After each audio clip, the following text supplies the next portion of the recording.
I'd highly recommend doing the mine tour if you're up here. Just fascinating history. They tell you all about the processes and how the people lived and how they were kind of like indentured servants, because it took them 6 months just to pay off the debt for the train ride up here, and then 6 months to pay for the train ride out of here. So the people were stuck here for a year. And they also had all the bars and brothels down in McCarthy, which the company tolerated because they would spend all their money and then they'd be stuck here working for much longer time. The lower section of the mine is just kind of being let go because it's so far in disrepair that they can't do anything about it. And it's shifting and kind of pulling the rest of the buildings down. So the eventual goal is just to cut the connecting beams and let it go. This is the original hospital they used to treat the miners that got injured. And behind that was a bunkhouse with 60 beds. And there's a bunkhouse for the higher ups. This is the leftover equipment from a group of dentists that had the bright idea of coming up here and mining the ore and shipping it out via bush planes. They took one load out and realized that they were losing tons of money, so they abandoned all their equipment. This is the top of the mine. We're going to enter and drop down 14 stories to the bottom there. You can see it's kind of a mess, but they've built some walkways to try to refurbish it for tourists to walk through.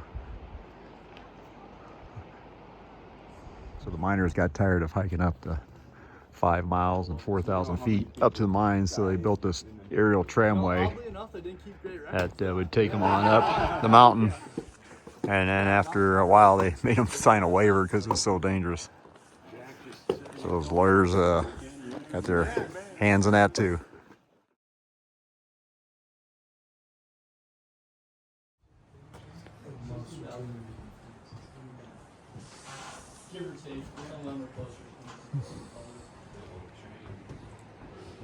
Up in the mountains here is where they mine the copper, and you can see the terminus of the little tramway that they had right to the right of that snow line.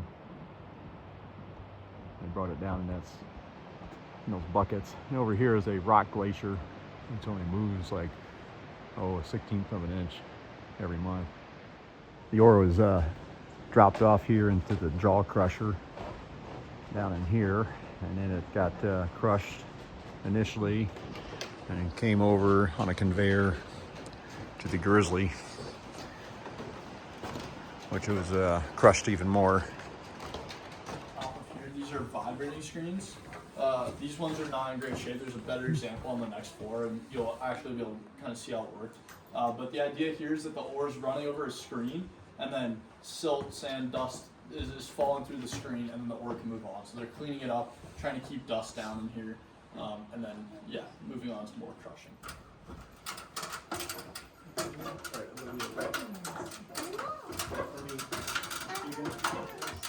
So the tallest mountain up there is Mount Blackburn at 16,400 feet, and you can see where the glacier was. It's about 300 to 400 feet higher than where it is today.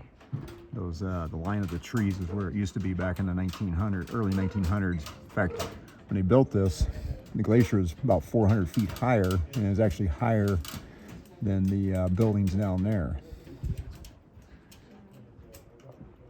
We have two main crushers on this floor.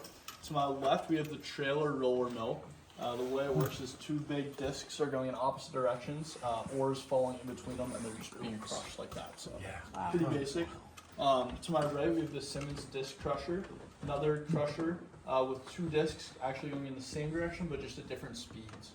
And then the ore is falling in between those two plates and getting crushed that way. At this point in the mill, we're moving off from crushing and getting into sorting.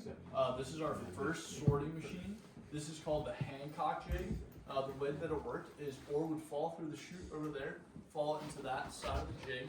It was going kind of in this motion towards me, kind of a circular motion, and the ore would be bouncing over these riffles. So,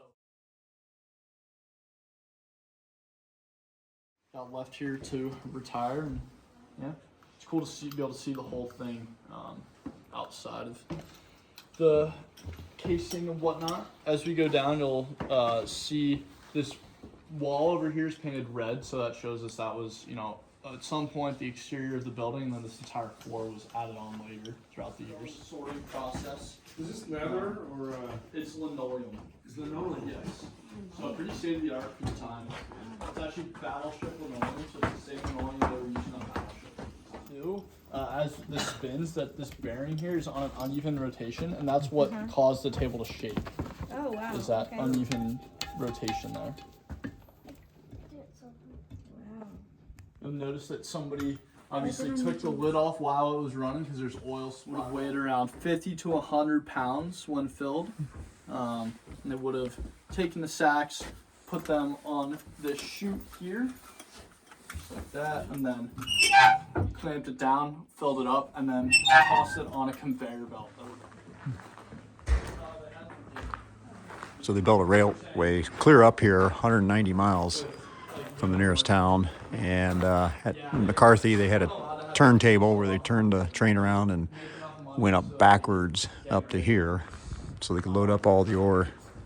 It was kind of a little bit of a